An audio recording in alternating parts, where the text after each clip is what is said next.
and welcome back to my channel and yours if you're a sub.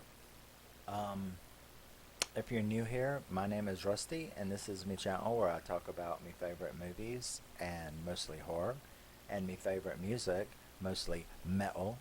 And I carry on and jabber about my favorite movies and talk about the story and why I love them. And I also do little videos where I get totally silly and headbang to my favorite songs from my favorite bands, and because I'm just crazy like that. So we're going to talk now. I don't have the DVD or Blu-ray to hold up for you because this is one I bought digitally. I only do movies that I have owned, you know.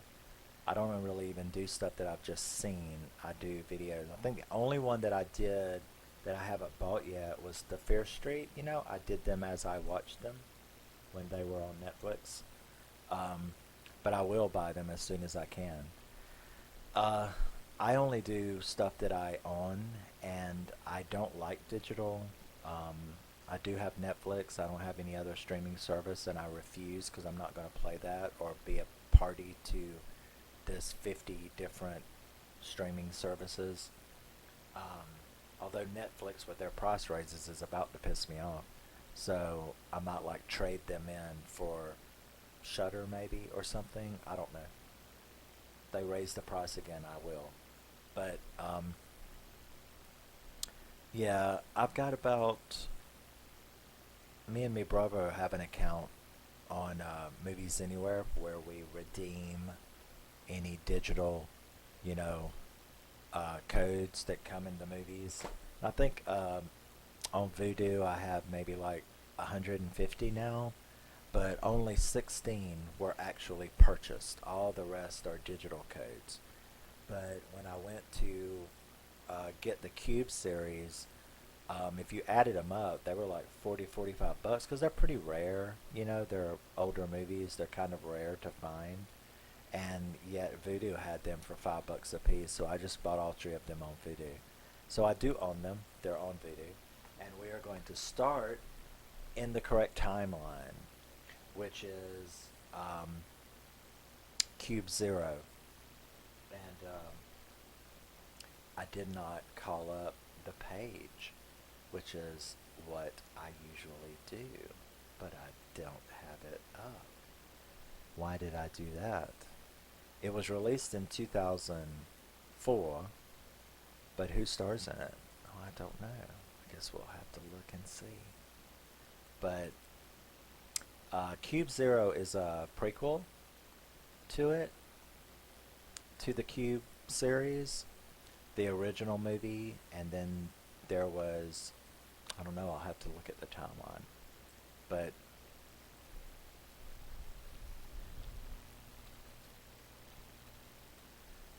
I did not prepare properly.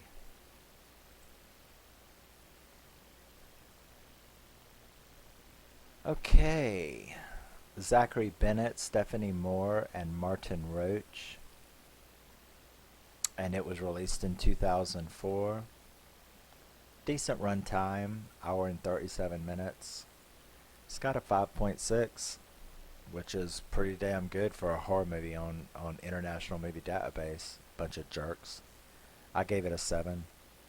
I really liked it.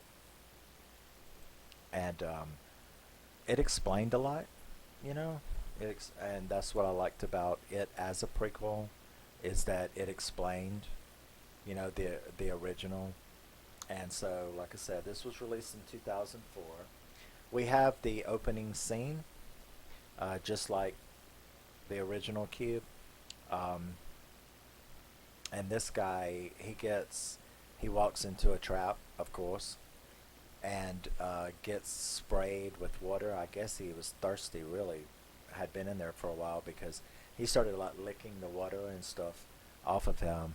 And then all of a sudden he started feeling funny, and it was like some kind of acid, and it like dissolved him. So we have the opening kill which was this acid bath. Um, it was pretty damn gross. I remember when I started watching it, I was going to go to bed. I was going to watch it and then go to bed. And I watched that scene. And at the end of that scene, I was like, you know, let's not do this right before bedtime. Let's not do this before we go to bed. So I actually watched it the next day. Um, that was a pretty nasty, gross scene. And after that scene, we zoomed down into this control room, and you see these two guys watching it on on these screens, and it's um, it's like a control room with four spots, but those are the only two guys that are there. So um,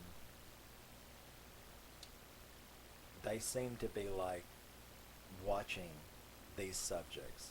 But interestingly enough, and that's the first thing that I noticed, was they're wearing the exact same kind of uniform though as the people, the subjects.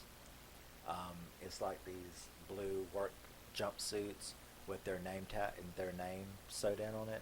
And so that is one of the things that I noticed was I'm like, well, why would the control guys be, why would they be dressed exactly like the subjects in the queue, um, and they're bantering back and forth, and they start talking about someone has went into REM sleep, and this guy zooms in, and we find out that it's Wynn, WHNN, and Dodd. So one of them's name is Dodd, and the other one is Wynn, and they are watching the subjects, and I guess they get an alert when somebody goes to sleep and goes into REM sleep, and they zoom in on them, and this little thing comes out and sort of it basically reads their mind and extracts their thoughts during the REM sleep, sort of like their dreams or their memories. It extracts it out. So they're basically, you know, um, doing REM sleep studies on the people, the subjects that are in there. And one of the thoughts, and I had wrote it down, are they prisoners? I was saying that about the two control guys because, like I said, I had noticed that they were wearing the same kind of uniforms, and it made me go, I didn't, that just looked funny to me. And so when he gets obsessed with this one that they read her dreams, and her name was Rains, and he immediately sort of gets obsessed with her, and the other guy's like, he starts reading her file, and the other guy is like, we don't encourage, that is not encouraged. You're not supposed to be reading their files. So you're like, because I mean, you're trying to learn now. You're trying to understand, you know, because the original movie, it didn't tell you anything. It didn't tell you anything about who was behind it, what it was, what's going on. So you're really soaking in this movie because if you're a fan of Cube anyway, because you're getting some answers finally. What, 15 years later, I think. But so you're finally getting some answers as to what the hell this all was. So I myself anyway was paying really close attention to everything, trying to figure out, you know, what was going on. So um, he immediately becomes obsessed with her, and he's watching her and watching her dreams because it showed the data that it took out, and the other guy is like acting all scared, like they're gonna get you if you're you're doing stuff you're not supposed to. You're not supposed to read their files. So he's like, okay, no big deal. And then another interesting thing is that the elevator went ding. I guess they're way down somewhere. And when they went to it, there was like a dish with like a covered silver platter, with the thing on it. And when they opened it up, there was these two pills. Kind of reminded me of like the Matrix. And there was these two pills, and they could read the weird writing on it, and it was their dinner. And one of them had like baked chicken with mashed potatoes, whatever, and the other one was like, "Ooh, that's for you." And then they took it, and you kind of was like, "Well, that was strange." So it's like dinner and a pill. I guess if you took it, it what? I don't know. It like made you think that you had ate the chicken dinner, or it tasted like it, or it implanted. Taking it gave you all the nutrients, but and then put that dinner in your mind. I don't know. It was interesting, but they never mentioned it again. It kind of left you going, "That was neat," but I don't know what the hell it meant. Um, so we're now introduced to Reigns, like I said, and we get to see the other people come in, and that is Haskell, which is this guy with like this weird symbol on his face, on his forehead, like a weird tattoo, and then Bartok, Mayer, Meyerhold, and Jelly, Jelli, Jelly. I'm like, and that was this chick named Jelly. I was like, okay, Jelly maybe or something. It's not Jolie like Angelina, but Jelly, Jeli, which. So that's the team that we're going to have in this movie. Um, which didn't take long for us to get to the first loss of this team because the Bartok one, he is like turned out to be like a prison escape artist. That's why he's, there. He had, because one of the guys is a cop, and he recognized that guy's name as being infamous for having broke out of like 6 prisons or something, and so Bartok like is like I'm getting the hell out of here, follow or don't follow, but he wasn't like really into this team player stuff. He goes right into the next room, and that was a pretty awful kill because he was like bisected and cut up by all of these wires, and that was a good kill. That was a really good kill. So we go back because we're flashing between the team trying to get out and the two guys in the control room, and you can tell from their banter that they are, you know, have this little fear that one day they're going to be subjects like this, and it sort of leads you to wonder even more. How did you get this job? Because there's 2 other desks, and Childens and Owen, and Wynn keeps asking Dodge, where is Owen? And he's like, well, he's probably out sick again. And where's the other guy? Oh, he's on vacation. And it's like, okay. So, um, you have the team in the thing, in the cube, the usual banter, just like in the original. They're trying to figure out, what the hell's going on. Raines is very, very hostile towards Haskell because she recognizes him as a soldier. But see, none of them have their memories. They don't know who they are or where they're from. But she has this, hatred of law enforcement, and she recognizes him as law enforcement. And we saw from the REM sleep stuff that they took out of her head, that she was like maybe some kind of revolutionary, because Wynn had looked at her file, and she was like in pictures in newspapers from leading marches. I guess she's like a protester and stuff against the government. So you're like, okay. So we follow the team as they're just like the original, like, where are we? What is this? And they figure out that the letters, because remember, this all takes place before the original movie. So in this one, they're letters, not numbers. In the original, there's numbers. Um, but in this one, they're letters. They're three sets of letters, and they figure out that the letters are coordinates, just like the girl did in the next one, um, or in the original, figured out that the numbers were coordinates. So it's kind of working the same way, except in this one they're letters. So Wynn, he kind of sneaks away and goes into the storage room and is looking at the files, and he pulls out Rain's file, and then he kind of starts, um, reading the file and realizes that she is an anti-government political leader. That's where he had recognized her from.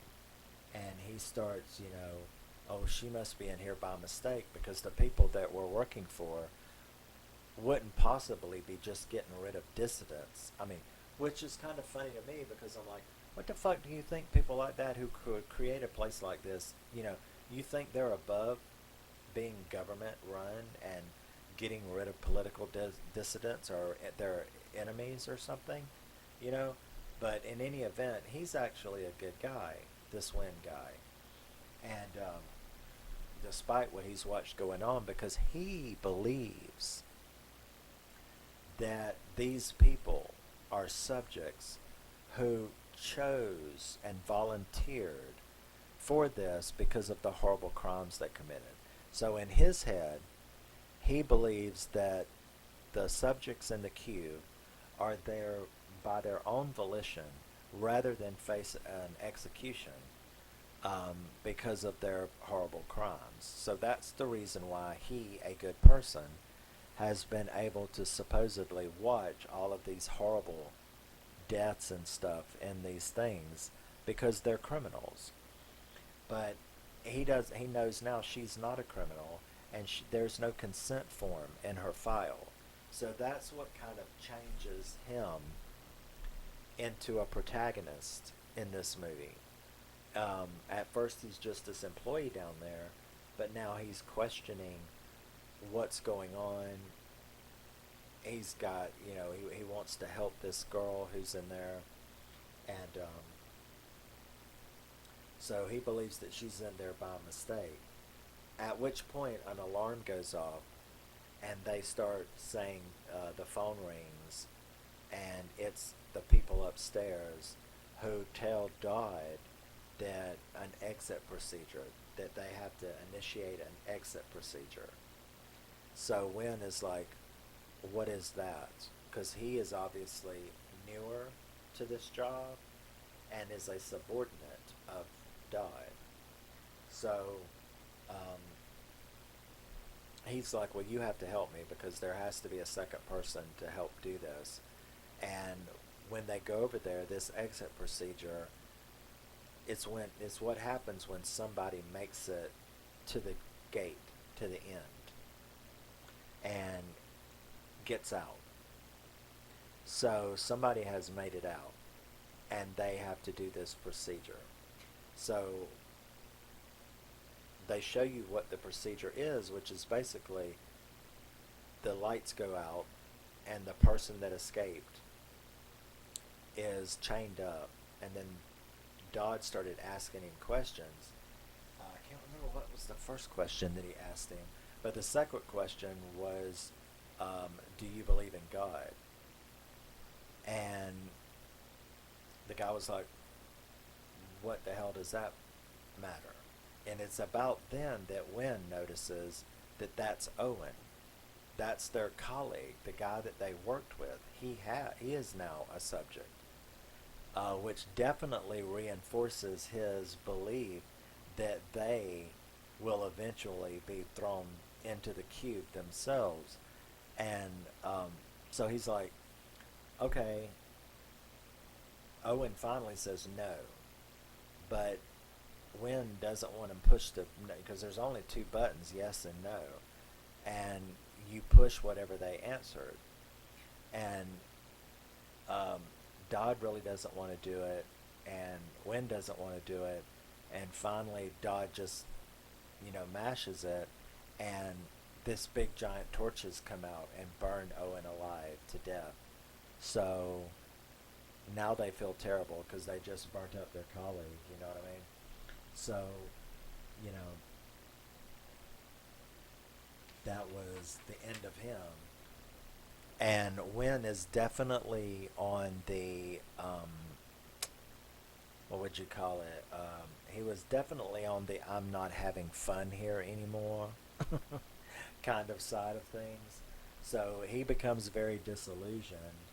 Um, and when he is supposed to now deliver the report on this exit procedure, he walks into the elevator and instead of just putting it on the platter, he actually hits the down button and the elevator closes. And Dodd starts yelling at him, what the hell are you doing? And he goes all the way down and he ends up at the queue. And he goes in the queue because he is going to go in there and try to rescue these people. Because now it's all been exposed in his mind. There is some, this is shady. And he's going to do something about it. So he's going to be the hero and go in there and try to get them, try to help them. So that, of course, sets off alarms, and the bosses send a hit squad down to find Wynn, who they can tell, they know. He has went down there and went into the cube, and he knows secrets. He knows access points and things like that in there. So this hit squad, which is a kind of funny hit squad, the leader is like this weird guy with like this weird mechanical eye or something, and he's got a couple of men in black with him, and they're going to try to locate Wynn in the queue to try to stop him, I guess, from whatever they think he's going to do. So we're back in there where they are using their shoes, to test the rooms and stuff like that as the team. Of course, I'm skipping around things. So they're trying to go through these rooms. They're using their shoes to test them, and they find Jelly gets separated when one of the gates close, and she gets taken out by this virus. This thing comes out and shoots her with a virus, but they don't let you, show you what happens. The team, though, going through the rooms, finds her later, and she is like being eaten alive by some kind of flesh-eating disease that they shot her up with, and that was pretty gross. And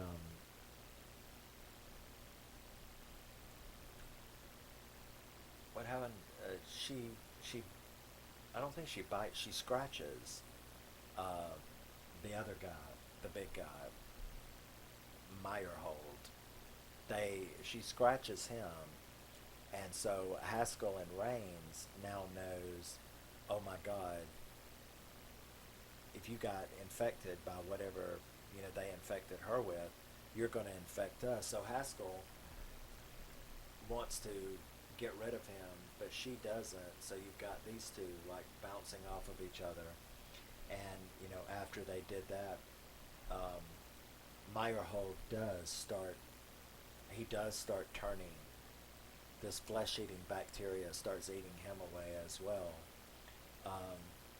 So Haskell, when they open up one of the rooms, Haskell pushes him into it.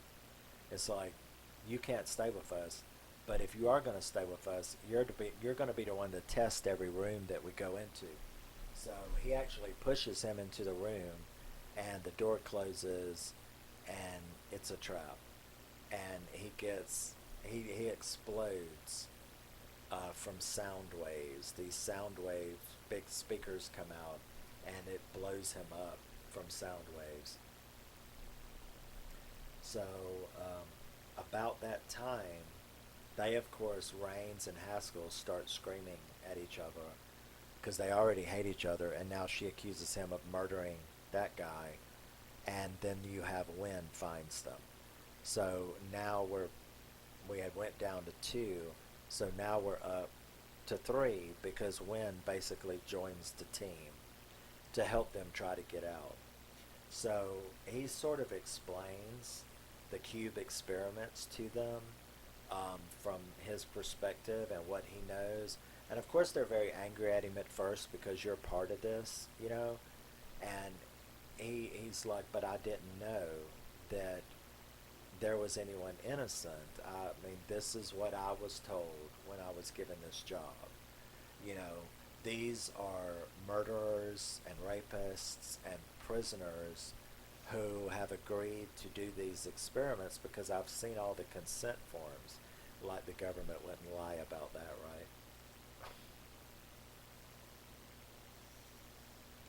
So now that he's in there, he can explain to them what the letters on the rooms mean. But about the time that they're starting to able to use that to try to get the hell out of there, the team, of course, is watching. Those hit guys that are there, they are watching, and they there's a little, I guess, a little ducks or something by the letters, in case anything like this were to ever happen. But it sprays this acid and it dissolves all the letters on each room, so they can no longer have that because they knew that he's in there helping them.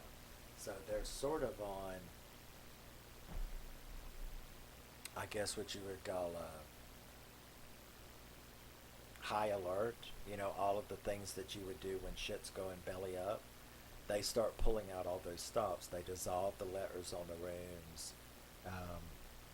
And finally, the boss, he calls down and orders the cube destroyed. Um,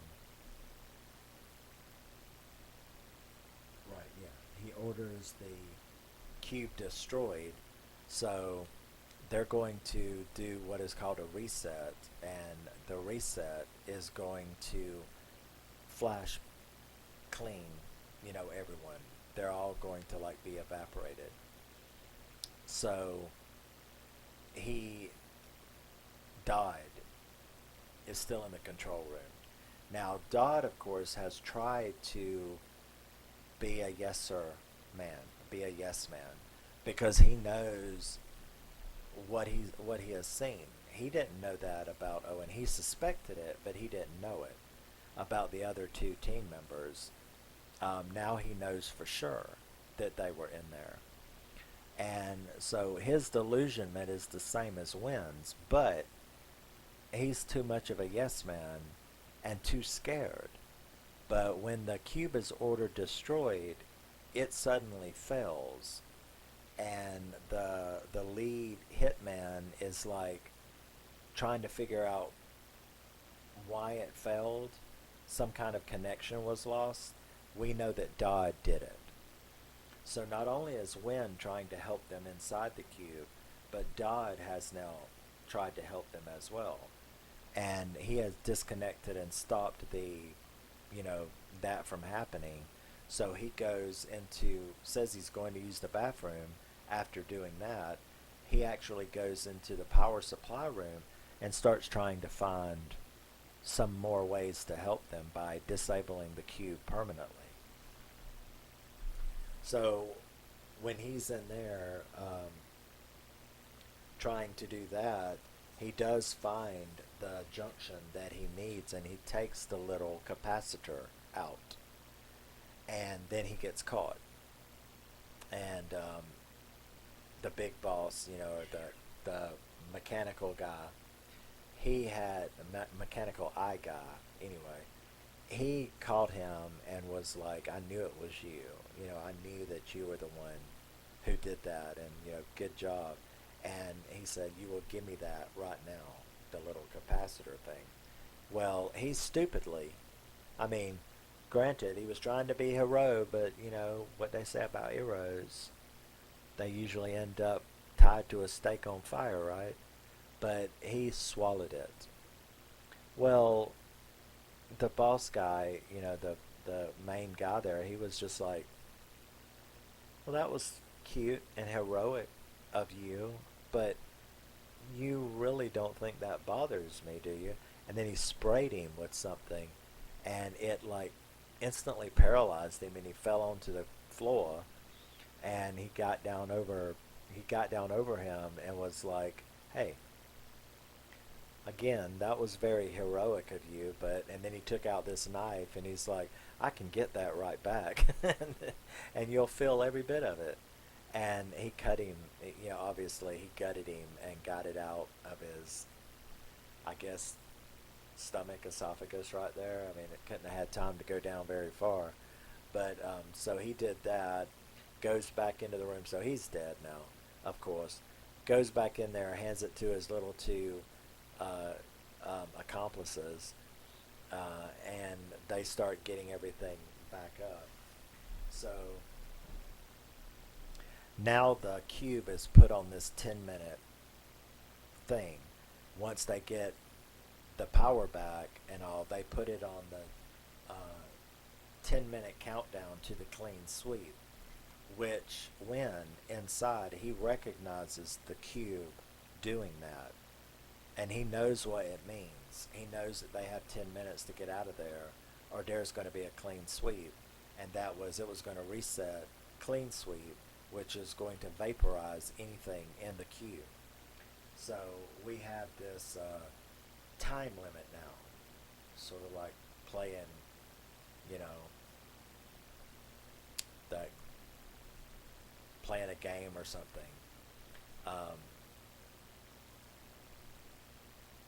what's the game I was trying to think of? I love it, Apocalypse, but you have the time limit, so that's almost what it feels like. Is that you're playing this game? And he's got a 10-minute countdown to the time limit. So, uh, Dodd had been continuing to sabotage, and then he got caught and swallowed the fuse. The hitman paralyzes and guts him, and comes up with another idea, and that is, she was right. Rains was right. That Haskell guy, he is a soldier, and soldiers have implants. They're chipped because she had said something to him about that earlier in the movie. She was like, yeah, yeah, yeah, you people are so sick, you're willing to let them chip your brain, you know, when you're a soldier. So this guy knew that, the hitman. He knew that that guy was a soldier, and so they're able to tap in to that chip and activate sort of kill mode, you know, um, to make him target Wynn and Rain, who's the only two that are left. So Haskell attacks the team, and you have these big fights as Rain and Wynn, Rains and Wynn, try to make it to the end, to the bridge, to the last room to get out. And he attacks them. They fight him off. There's the big fight scene that was very exciting, and you think that he's dead, and they do make it to the bridge. They do make it to the last room, and they're trying to get out when Haskell appears again and comes and attacks them again. So you have this sort of jump scare because you thought that Haskell was dead. You thought that Rains had killed him, and yet he comes, jumps back up for a jump scare at the end there, and they make it out, and they make it out of the facility. They make it out of the cube, and then they make it out of the facility. But of course, the big bosses, they have the assault squad after them. So they had to swim out, and they came up and they got onto this island trying to get away. Because you would imagine a place like this probably would be isolated. So they got on this island, this assault squad's after them, and they're attacked by this, they called it the exit squad, So Wynn, though, Rain escapes, but Wynn gets captured. So